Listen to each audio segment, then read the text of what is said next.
नमस्कार दोस्तों, कैसे हो आप? बढ़िया ही होंगे। तो आज दोस्तों हम देखेंगे निर्वाचन आयोग के बारे में, जो हमारे राज्यसभा, लोकसभा और राष्ट्रपति, उपराष्ट्रपति, विधानसभा और विधान परिषद के जो चुनाव कराए जाते हैं वो किसके द्वारा करवाए जाते हैं? हमारे चुनाव आयोग के द्वारा करवाए जाते हैं। तो आज बच्चों मेरे दोस्तों आज हम जानेंगे चुनाव आयोग के बारे में। भारतीय निर्वाचन आयोग, आपने नाम सुना होगा भारतीय निर्वाचन आयोग के बारे में कि सभी को मत जो भी वोटर आईडी होती है वो प्रोवाइड करवाने का कार्य, और जो भी चुनाव होते हैं उनको सही तरह से करवाने के लिए कौन होता है? हमारा निर्वाचन आयोग होता है। तो निर्वाचन आयोग के बारे में आपने नॉर्मली बातें सुनी है, लेकिन आज हम इसको डिटेल से जानेंगे, ठीक है ना। इसकी जो भी अनुच्छेदों में किस किस में वर्णन है और कौन कौन से इसमें प्रावधान किए गए हैं और इसकी स्थापना कब हुई थी, इसके बारे में हम जानकारी लेंगे। ठीक है, तो दोस्तों आज देखते हैं हम भारत का निर्वाचन आयोग। भारत का निर्वाचन आयोग यानी इंडियन इलेक्शन कमीशन, भाग यानी संविधान, कॉन्स्टिट्यूशन, यानी कि ये क्या है? एक संवैधानिक निकाय। ये निकाय होते हैं तो ये क्या है? गैर संवैधानिक नहीं, ये संवैधानिक निकाय है। कौन सा? कॉन्स्टिट्यूशनल निकाय है, ये संवैधानिक निकाय है भारतीय निर्वाचन आयोग। तो भारतीय निर्वाचन आयोग का वर्णन हमारे संविधान के भाग 15 के अनुच्छेद 324, भाग 15 भारतीय संविधान के अनुच्छेद जो है 324 में, उससे लेकर 329 तक इसका वर्णन है। यानी भाग 15 के अनुच्छेद 324 से लेकर 339 ए तक है वैसे वर्णन तो 324 से 339। तो आप इसमें ज्यादातर जो बात ध्यान रखने की होती है वो अनुच्छेद 324 ही है। 324 को ही हमको ध्यान रखना है, क्योंकि 324 ही हमारे निर्वाचन आयोग का गठन करता है, निर्वाचन आयोग के बारे में हमको जानकारी प्रोवाइड करवाता है।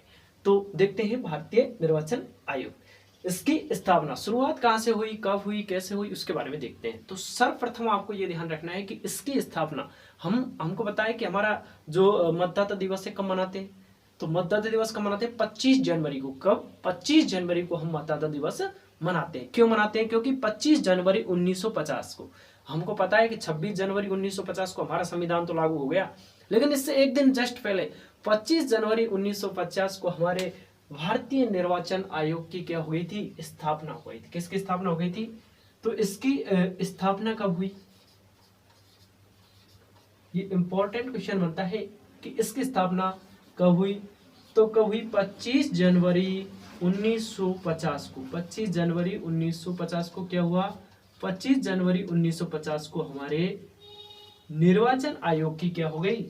भारतीय निर्वाचन आयोग की स्थापना हो गई। आपको पता ही है कि 1951-52 में हमारे प्रथम चुनाव करवाए गए थे। कब करवाए गए थे? 1951-52 में प्रथम चुनाव करवाए गए थे। तो वो किसके द्वारा करवाए गए थे? तो भारतीय निर्वाचन आयोग के द्वारा करवाए गए थे। भारतीय निर्वाचन आयोग की स्थापना 25 जनवरी 1950 को की गई। कब की गई? 25 जनवरी 1950 को भारतीय निर्वाचन आयोग की क्या की गई? भारतीय निर्वाचन आयोग की स्थापना की गई। तो आगे की बात देखते हैं कि 324वां जो अनुच्छेद है वह क्या करता है? तो वह निर्वाचन आयोग, चुनाव आयोग, इलेक्शन कमीशन की स्थापना करने का प्रावधान करता है। ठीक है, किसकी स्थापना करने का प्रावधान करता है? भारतीय निर्वाचन आयोग, भारतीय चुनाव आयोग, भारतीय इलेक्शन कमीशन या इंडियन इलेक्शन कमीशन की स्थापना करने का प्रावधान करता है। कौन? अनुच्छेद 324। ठीक, इसके बाद में देखते हैं कि ये किस किस के चुनाव करवा सकता है। आपको ये बात ध्यान रखनी है कि राज्य में जो पंचायत राज के चुनाव होते हैं वो करवाता है राज्य निर्वाचन आयोग, लेकिन जो राष्ट्रीय निर्वाचन आयोग है वो कौन कौन से चुनाव, किस किस के चुनाव करवा सकता है, इसके बारे में देखते हैं। तो पहली बात तो हो गई 324 अनुच्छेद क्या करता है? भारतीय निर्वाचन आयोग का गठन करने का प्रावधान करता है। और यह बताता है, यह क्या बताता है? यह बताता है कि यह चुनाव करवाएगा, किस किस के चुनाव करवाएगा? तो यह करवाएगा, सर्वप्रथम देखते हैं राष्ट्रपति। आपको बताया था ना, राष्ट्रपति संसद का अंग है, राज्यसभा, लोकसभा प्लस राष्ट्रपति। तो राष्ट्रपति का चुनाव, इसके बाद में उपराष्ट्रपति, उपराष्ट्रपति, इसके चुनाव भी कौन करवाएगा? इसके चुनाव भी भारतीय निर्वाचन आयोग करवाएगा। इसके बाद बात आती है राज्यसभा के चुनाव। तो राज्यसभा के चुनाव भी भारतीय निर्वाचन आयोग ही करवाएगा। इसके बाद आती है लोकसभा। लोकसभा ये मेन है, इंपॉर्टेंट है, क्योंकि लोकसभा से ही प्रधानमंत्री का चुनाव नियुक्त निर्वाचन नहीं होता है, प्रधानमंत्री का कभी निर्वाचन नहीं होता है, प्रधानमंत्री नियुक्त किया जाता है। ठीक है, तो लोकसभा और राज्यसभा। इसके बाद में विधानसभाओं की, तो विधानसभा के चुनाव भी कौन करवाएगा, और विधान परिषद के चुनाव भी हमारा भारतीय निर्वाचन आयोग करवाएगा। विधानसभा और विधान परिषद के चुनाव भी कौन करवाएगा, भारतीय निर्वाचन आयोग करवाएगा, जिसकी स्थापना 25 जनवरी 1950 को हुई थी अनुच्छेद 324 के तहत। ठीक है, 25 जनवरी को हम मतदाता दिवस के रूप में मनाते हैं, ये इंपॉर्टेंट है। मतदाता दिवस के रूप में मनाते हैं। मतदाता दिवस 25 जनवरी, और चुनाव करवाएगा राष्ट्रपति, उपराष्ट्रपति, राज्यसभा, लोकसभा, विधानसभा, विधान परिषद। एक बात ये ध्यान रखना, क्या बात ध्यान रखना कि सीएम और पीएम दोनों के निर्वाचन ये नहीं करवाता, यानी कि इनका सीएम और पीएम का निर्वाचन नहीं होता है, निर्वाचन नहीं होता है।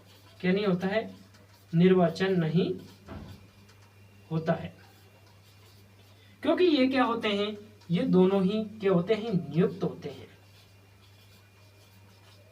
क्या होते हैं, दोनों ही नियुक्त होते हैं, इसलिए सीएम पीएम के चुनाव नहीं करवाएगा, निर्वाचन नहीं होता है इनका, क्योंकि ये नियुक्त होते हैं। लेकिन लोकसभा सदस्य, राज्यसभा सदस्य, उपराष्ट्रपति, राष्ट्रपति, विधानसभा सदस्य, विधान परिषद सदस्यों का चुनाव जो करवाएगा वो करवाएगा भारतीय निर्वाचन आयोग। कौन करवाएगा, भारतीय निर्वाचन आयोग करवाएगा। तो भारतीय निर्वाचन आयोग क्या करवाएगा, जो बताए हैं उपराष्ट्रपति, राष्ट्रपति, राज्यसभा, लोकसभा, विधानसभा और विधान परिषद के सदस्यों का निर्वाचन करवाएगा।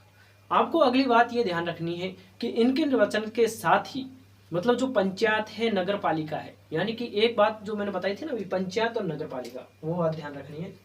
तो पंचायत और नगर पालिका लिख देते हैं, पंचायत व नगर पालिका,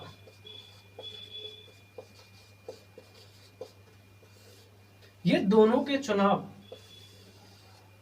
कौन करवाएगा, राज्य निर्वाचन आयोग करवाएगा। कौन करवाएगा, राज्य निर्वाचन आयोग। तो राज्य निर्वाचन आयोग क्या करवाएगा, राज्य निर्वाचन आयोग पंचायत और नगर पालिका के चुनावों को करवाएगा। तो यहां तक बात समझ में आई कि विधानसभा और विधान परिषद के तो करवाएगा भारतीय निर्वाचन आयोग, और पंचायत और नगर पालिका के जो चुनाव होते हैं उनको करवाएगा राज्य निर्वाचन आयोग। अब आपको अगली बात यह ध्यान रखनी है कि यह निर्वाचन जो आयोग है वह कितने सदस्यीय था। तो 1989 से पहले तक, 1989 से पहले तक या 1993 में तो कर ही दिया 3 को प्रावधान, लेकिन पहले क्या कि 1 सदस्यीय यह मुख्य निर्वाचन आयुक्त होता था। कौन होता था, मुख्य चुनाव आयुक्त या मुख्य निर्वाचन आयुक्त होता था। ठीक है, चीफ इलेक्शन कमीशन। ठीक है, तो यहां तक समझ में आ गई बात, इसको मिटा देते हैं।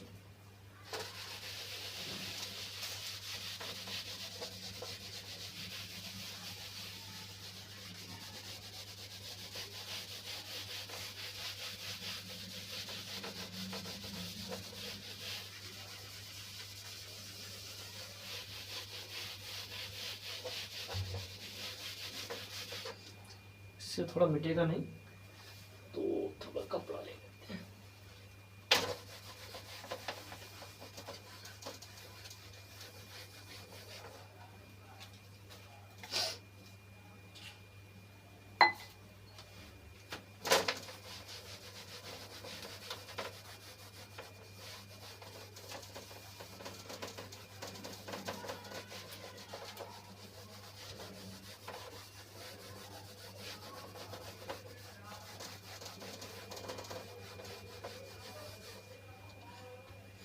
ठीक है, तो यहां तक देख लिया हमने।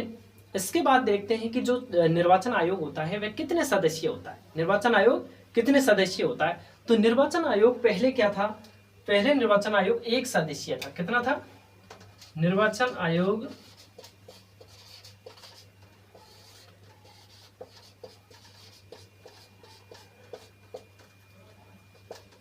1 सदस्यीय, कितना सदस्य, 1 सदस्यीय था। कब तक, 1989 तक। 1989 तक जो निर्वाचन आयोग है, भारतीय निर्वाचन आयोग है, क्या था, एक सदस्यीय था। क्या था, एक सदस्य।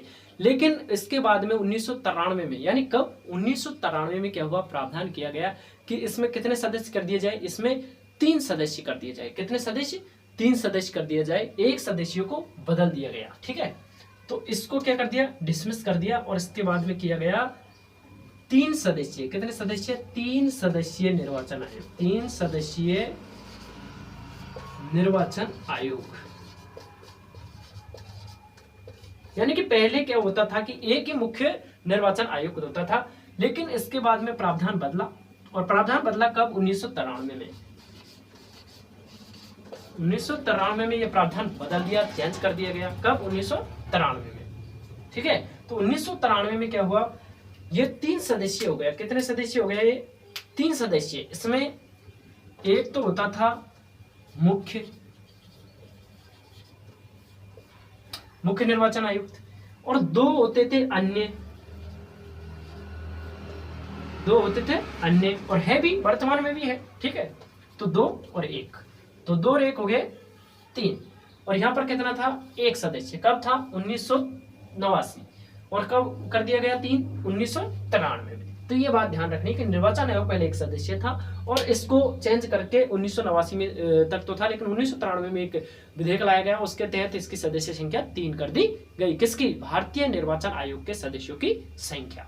ठीक है, इसके बाद में बात आती है कि जो चुनाव आयोग है, वो चुनाव आयोग में वर्तमान में कौन है, वर्तमान में कौन है चुनाव आयुक्त हमारे, तो वर्तमान में है हमारे सुशील चंद्रा। कौन है, सुशील चंद्रा है। और इसके अलावा कौन है वर्तमान में हमारे, सुशील चंद्रा। तो वर्तमान में है सुशील चंद्र, ये बात भी ध्यान रखना करंट के वजह से। सुशील चंद्रा है जो मुख्य है। ठीक है, ये क्या है, मुख्य। और इसके अलावा 2 और है, 2 और है। कौन है, 2, एक तो है राजीव कुमार, 2 अन्यों में कौन है, एक तो है राजीव कुमार, राजीव कुमार के अलावा है, एक है अनूप कुमार। अनूप कुमार जो पांडे लगाते हैं पीछे, अनूप चंद पांडे, अनूप कुमार पांडे, अनूप चंद पांडे। ठीक है ना, अनूप पांडे। ठीक है, तो अनूप पांडे जी भी इसमें है। तो 2 तो ये हो गए, और एक हमारे मुख्य हो गए सुशील चंद्रा। कौन हो गए, सुशील चंद्रा हमारे मुख्य निर्वाचन आयुक्त हो गए।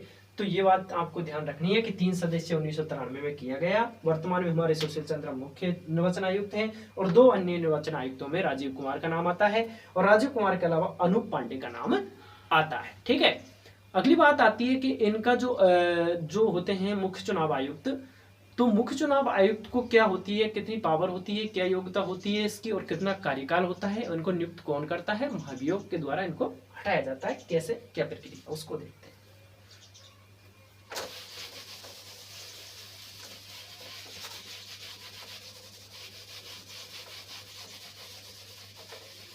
तो अगली बात आती है कि जो मुख्य निर्वाचन आयुक्त होता है उसकी पावर क्या होती है। ठीक है, आपको पता है जब चुनाव होते हैं तो आचार संहिता लग जाती है ना, तो आचार संहिता में इतनी पावर होती है कि वह क्या करता है, पूरे राज्य का, पूरे जिले का, सभी का प्रशासन संभालता अपने हाथ में। ठीक है, और आपको पता है जो डिस्ट्रिक्ट होता है, जिला होता है, उसमें मुख्य निर्वाचन जो अधिकारी होता है वो कौन, किसको बनाया जाता है, तो मुख्य होता है डीएम, डिस्ट्रिक्ट मजिस्ट्रेट, यानी कि जिला कलेक्टर। तो जिला कलेक्टर के अंडर में क्या होता है, पूरा चुनाव क्षेत्र होता है, और वह पूरा चुनाव क्षेत्र में क्या करता है, जो भी वहां पर पर्चा भरने आता है, आपको पता है चाहे मोदी हो, चाहे योगी हो, कोई भी हो, मतलब जैसे कोई भी, मतलब कितने बड़े पद पर हो, लेकिन जो भी पर्चा भरने जाएगा, वह पर्चा भरने जाएगा तो वहां के डीएम से क्या है, अथॉरिटी लेनी पड़ेगी, और डीएम के सामने उसको खड़ा होकर ही पर्चा भरता है। ये नियम है, आपने देखा होगा कभी भी, तो ये नियम है कि जहाँ का डीएम जो भी है, उस डीएम के सामने जो भी कितना बड़ा मंत्री हो, कितना ही बड़ा चाहे प्रधानमंत्री क्यों ना हो, वो उसको भी क्या है, झुकना पड़ता है, खड़ा रहना पड़ता है। लेकिन डीएम की पावर बहुत बड़ी होती है, इसलिए आपको ये बात ध्यान रखनी है कि यूपीएससी लेती है डीएम की, यानी डिस्ट्रिक्ट मजिस्ट्रेट की एग्जाम।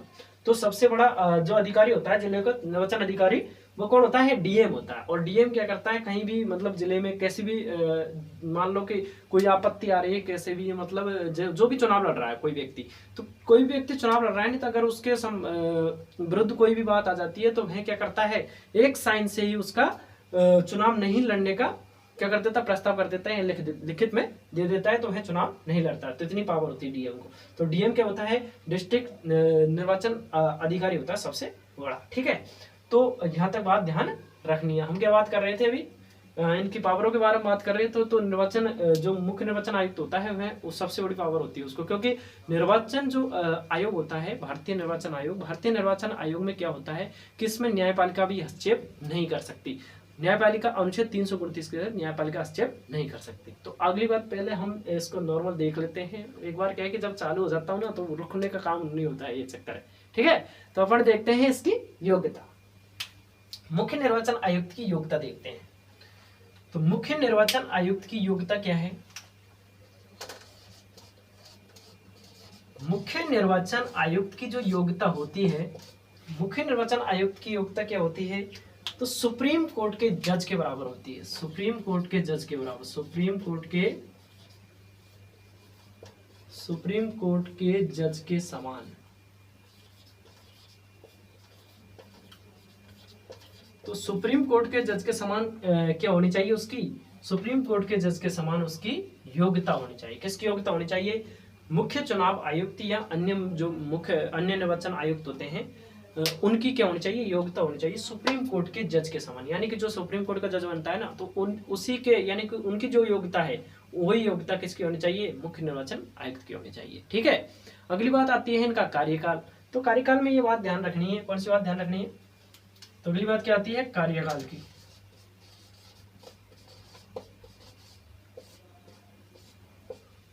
तो कार्यकाल वैसे तो 65 वर्ष है। क्या है? 65 वर्ष। कितना? 65 वर्ष तक इनका कार्यकाल है, लेकिन 6 वर्ष भी है। ठीक है, तो ये समझना 65 वर्ष यानी कि कोई भी है जैसे 62 वर्ष में बन गया तो वो 3 साल रहेगा, लेकिन 62 से पहले बना है तो क्या? 6 वर्ष।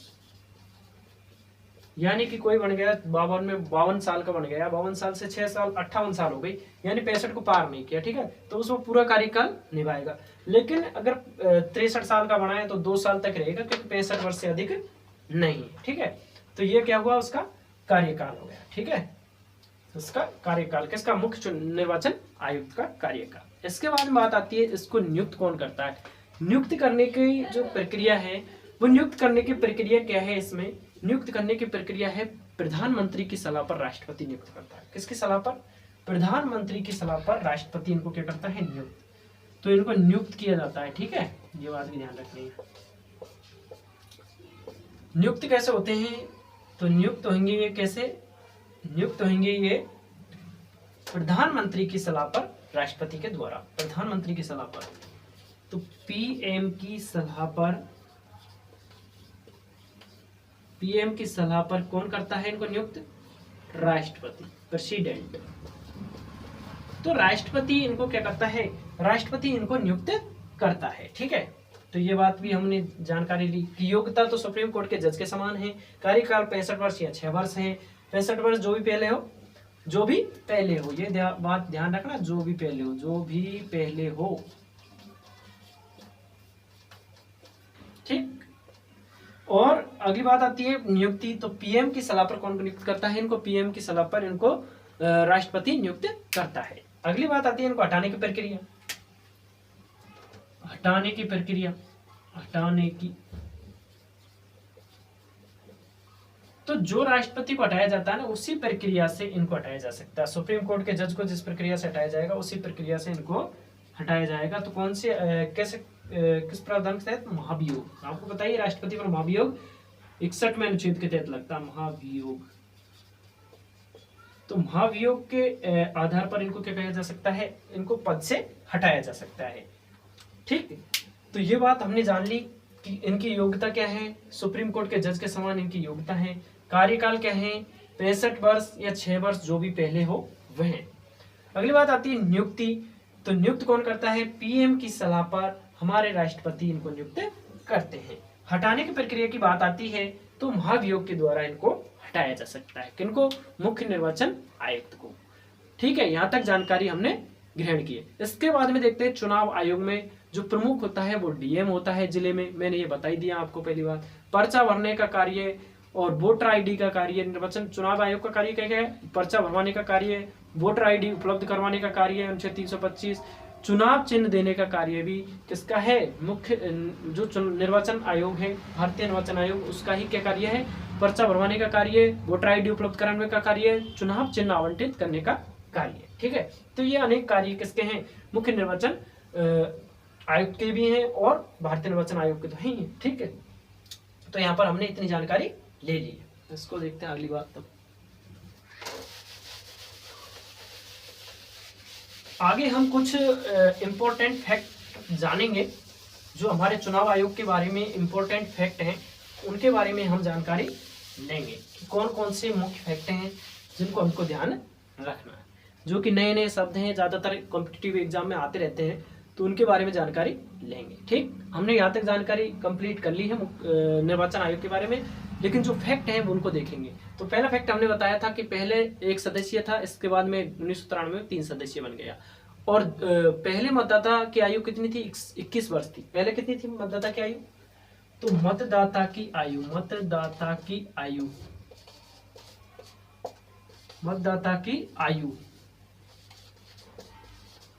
तो मतदाता की आयु पहले कितनी थी, 21 वर्ष।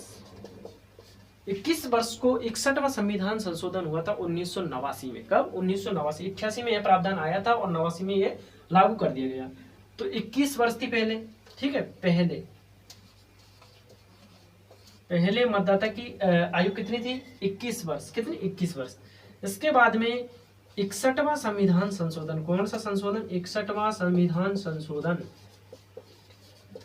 61वां संविधान संशोधन कब किया गया, यह 1988 में इसकी प्रक्रिया चालू हो गई थी, लेकिन इसको लागू किया गया 1989 में, और इसके तहत ही उम्र कर दी गई 18 वर्ष। कितनी वर्ष, 18 वर्ष इसकी उम्र कर दी गई, किसकी, मतदाता की उम्र। तो ये देखा हमने कि पहले मतदाता की जो आयु थी वो आयु कितनी थी, 21 वर्ष। कितनी, 21 वर्ष। इसके बाद में 61वां संविधान संशोधन, कौन सा, 61वां संविधान संशोधन 1989 में। 88 में आ गई थी प्रक्रिया, लेकिन 89 में पूरा हुआ था, और 18 वर्ष कर दी गई। कितनी कर दी गई, 18 वर्ष। ठीक है, यहाँ तक जानकारी। अगली देखते हैं, अगला फैक्ट।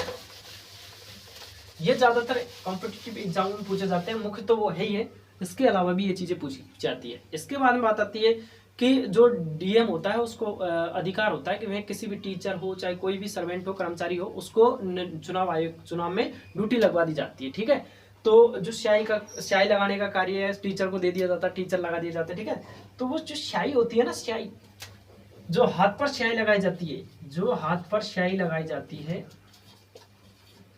हाथ पर स्याही,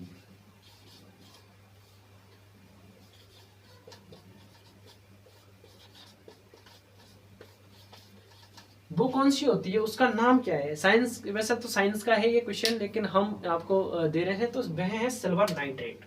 जो स्याही लगा जाती है उसको क्या कहते हैं, सिल्वर नाइट्रेट। क्या कहते हैं, सिल्वर नाइट्रेट के नाम से जाना जाता है। जो मिटता नहीं है ना, अमिट स्याही कहते हैं ना, अमिट स्याही कहते हैं इसको, सिल्वर नाइट्रेट होता है। ये क्या होता है, सिल्वर नाइट्रेट होता है। हाथ पर जो स्याही लगाई जाती है चुनाव के टाइम, वो क्या होता है, सिल्वर नाइट्रेट होता है। ठीक है, अगली बात आती है कि ईवीएम क्या है। ईवीएम का पॉइंट मेन, तो ईवीएम, अगला पॉइंट क्या है, फैक्ट है ईवीएम। ईवीएम का पूरा नाम क्या है, तो electronic voting machine. Electronic voting machine, electronic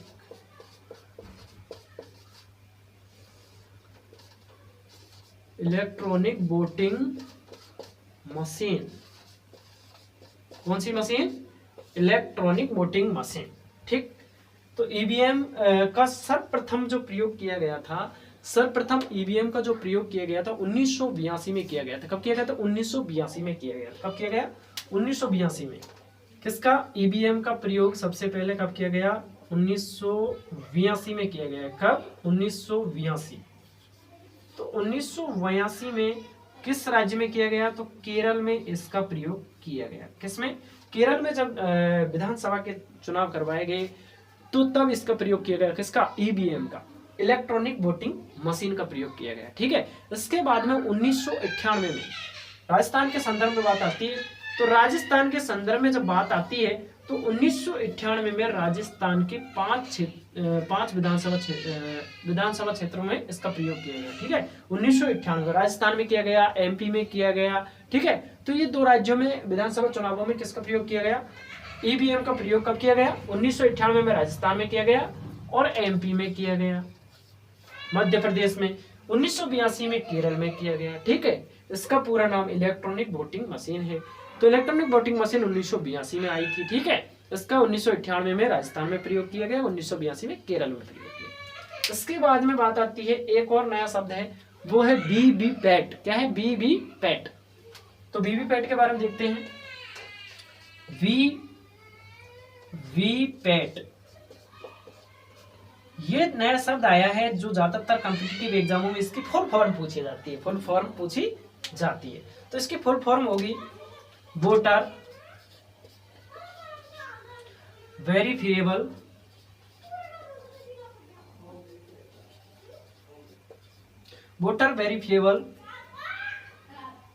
paper audit trial. तो इसकी फुल फॉर्म हो गई voter verifiable paper audit trial. तो वीवीपैट की फुल फॉर्म क्या हो गई, voter verifiable paper audit trial. तो ये वीवीपैट, अगला जो ईवीएम के बाद में आई थी वोटर वेरिफिएबल, यानी कि वीवीपैट आई थी। ठीक है, वीवीपैट कब क्या आई थी, वीवीपैट, और उसका सर्वप्रथम प्रयोग नागालैंड में किया गया। कब किया गया, नागालैंड में।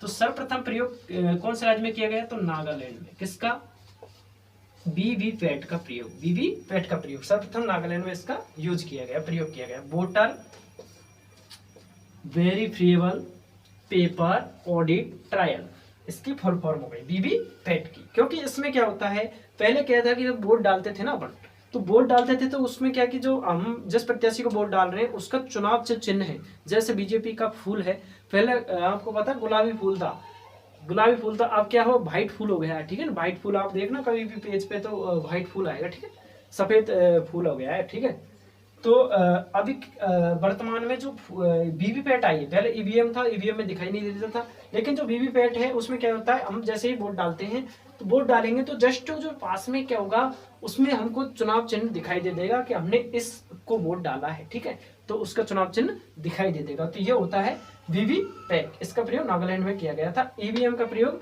1982 में केरल में, 1998 में राजस्थान में किया गया। ठीक है, और मतदाता दिवस आप लोग पता है 25 जनवरी 1950 मनाते हैं। हाथ पर जो स्याही लगाई जाती है अमिट स्याही कहते हैं उसको, अमिट स्याही सिल्वर नाइट्रेट होता है। क्या होता है, सिल्वर नाइट्रेट होता है, उसमें क्या होता है, सिल्वर नाइट्रेट। अगली एक बात और जानकारी लेते हैं हम। अगली बात है कि प्रथम महिला, इसको मिटाई देते हैं। ठीक है,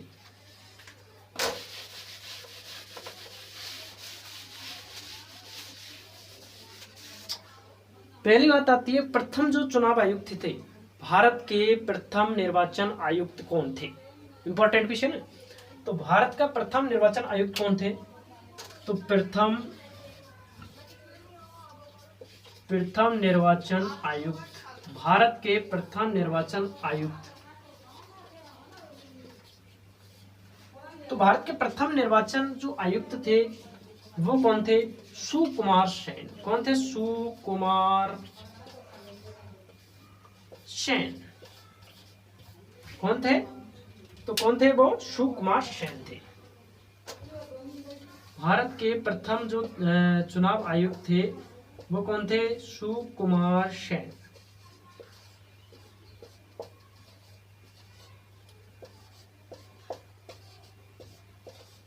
सुकुमार सेन हमारे प्रथम निर्वाचन आयुक्त, प्रथम। ठीक है, अगली बात आती है, प्रथम महिला निर्वाचन आयुक्त कौन बनी। तो प्रथम महिला निर्वाचन आयुक्त, जो महिला निर्वाचन आयुक्त बनी थी वो बनी थी हमारी रमा देवी। कौन थी, रमा देवी। तो भारत की प्रथम महिला, भारत की प्रथम महिला कौन, भारत की प्रथम महिला निर्वाचन आयुक्त कौन थी,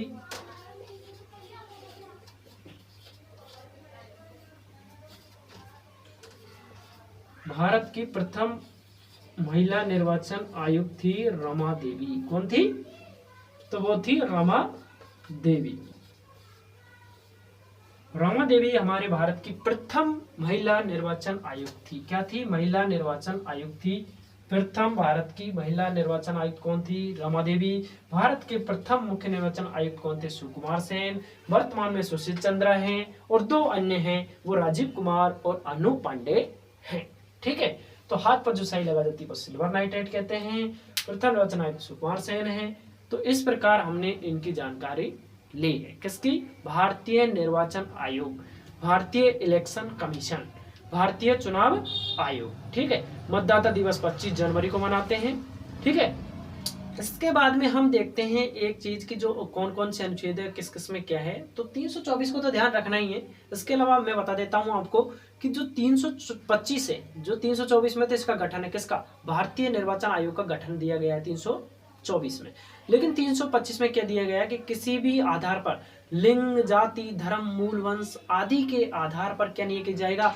भेदभाव नहीं किया जाएगा वोट डालने की प्रक्रिया में और चुनाव लड़ने की प्रक्रिया में। ठीक है, इस आधार पर जाति, धर्म, मूल वंश, लिंग आधार पर, यानी आपने पढ़ा है ना 14 अनुच्छेद और 15 अनुच्छेद जो मौलिक अधिकारों में पढ़ा, फंडामेंटल राइट में पढ़ा था हमने। तो उसमें जो 14 और 15 में है ना, वही बात लिखी है 325 में कि किसी भी आधार पर, यानी आधार क्या है? जाति, धर्म, मूल वंश, लिंग आदि आधार पर क्या नहीं किया जाएगा? भेदभाव या वंचित नहीं किया जाएगा किसी भी मतदाता को। ठीक है, वोट डालने के लिए और चुनाव लड़ने के लिए। 325 में ये बात। अगली बात आती है अनुच्छेद 326। अनुच्छेद 326 में क्या है? वयस्क मताधिकार का प्रावधान किया गया, यानी कि वयस्क मताधिकार, यानी कि 18 वर्ष का जो भी व्यक्ति है वह वोट डाल सकता है, उसको कोई भी रोकने का प्रावधान नहीं है। इसके बाद में बात आती है अनुच्छेद 327। अनुच्छेद 327 कहता है कि संसद के जो भी अध्यक्ष होंगे या संसद का जो भी निर्वाचन होगा, तो संसद के निर्वाचन में क्या है? चुनाव आयोग की मुख्य भूमिका होगी और संसद के जो भी राज्यसभा, लोकसभा है उनके सभी चुनाव कौन करवाएगा? भारतीय निर्वाचन आयोग करवाएगा। विधि का जो खंडन है, यानी कि विधि के आधार पर, यानी कि जो भी विधि चुनाव आयोग लागू करता है उसी विधि को मान्य करनी पड़ेगी किसको? संसद को। ठीक है, तो अनुच्छेद 327 ये प्रावधान करता है विधि संबंधी या संसद के सीमित कर देता है एक तरह से संसद को। ठीक है, इसके बाद में आती है अनुच्छेद 328। अनुच्छेद 328 कहता है कि जो अनुच्छेद 328 में संसद में जो भी प्रक्रिया अपनाई जाएगी, जो भी राज्यसभा, लोकसभा के चुनाव करवाए जाएंगे, तो जो 327 है उसी की अथॉरिटी टेबल 328वां अनुच्छेद बताता है, यानी कि किसी प्रकार का रोक टोक या किसी प्रकार का दबाव नहीं डाला जाएगा निर्वाचन आयोग के ऊपर या निर्वाचन आयोग के किसी भी अधिकारी के ऊपर। ठीक है, अगली बात आती है 329। 329 में कहता है कि जो हमने न्यायपालिका पढ़ी थी, अनुच्छेद 124 में हमने सुप्रीम कोर्ट पढ़ा था और अनुच्छेद 214 में हमने उच्च न्यायालय पढ़ा था। तो उनमें हमने देखा था कि न्यायपालिका हमारे देश में सर्वोच्च है। संविधान तो सर्वोच्च सबसे बड़ा ही है, लेकिन संविधान के बाद में जो सर्वोच्च है वह है हमारा न्यायपालिका स्तर पर, यानी न्यायपालिका ही हमारी सर्वोच्च है। तो न्यायपालिका जो सर्वोच्च है, न्यायपालिका सर्वोच्च होने के साथ ही जो मुख्य निर्वाचन आयोग है, भारतीय निर्वाचन आयोग है, तो उसको क्या है, उसकी भी न्यायपालिका की भी इसमें क्या नहीं होगी, किसी भी प्रकार की फेरबदल नहीं कर सकता है, रोक टोक नहीं लगा सकता है, किसी प्रकार का इसमें क्या पाबंदियां नहीं लगा सकता। यानी न्यायपालिका को भी यहाँ क्या कर दिया गया, बाउंडेशन कर दी गई है, बाध्यता कर दी गई है, किसी प्रकार की क्या नहीं करेगी न्यायपालिका, किसी भी प्रकार का इसमें हस्तक्षेप नहीं करेगी। ठीक है, तो अनुच्छेद 329 में क्या है, न्यायपालिका किसी प्रकार का हस्तक्षेप नहीं करेगी। 324 में हमने देखा निर्वाचन आयोग का गठन है। 325 में हमने देखा क्या, 325 में हमने देखा कि जाति, धर्म, मूल वंश, लिंग आधार पर किसी प्रकार का भेदभाव नहीं किया जाएगा वोट डालने के संबंधी। अनुच्छेद 326 में देखा जो भी 18 वर्ष का है, वयस्क मताधिकार है, वो वोट डाल सकता है। अनुच्छेद 328 और 27 में हमने देखा कि क्या संसद किसी भी प्रकार की बाउंडेशन नहीं लगा सकती, संसद को जो भी विधि मान्य है भारतीय निर्वाचन आयोग की, उसी विधि के आधार पर क्या करना पड़ेगा, उसको स्वीकार करनी पड़ेगी। और अनुच्छेद 329 में हमने देखा, अनुच्छेद 329 में न्यायपालिका किसी भी प्रकार का हस्तक्षेप नहीं कर सकती। तो इस प्रकार हमने आज भारतीय निर्वाचन आयोग के बारे में संपूर्ण जानकारी ली है, जिसमें हमने मुख्य मुख्य फैक्टों के बारे में भी जाना है। अगला हम वीडियो लाएंगे तो राज्य निर्वाचन आयोग के बारे में लाएंगे। ठीक है, तो नमस्कार, धन्यवाद दोस्तों। और वीडियो को शेयर करें और इससे संबंधित जानकारी लें। और अपनी प्लेलिस्ट बन रही है, उस प्लेलिस्ट में सभी वीडियो को देखें और ज़्यादातर जो भी जिसको भी है वहाँ पर शेयर करें। नमस्कार।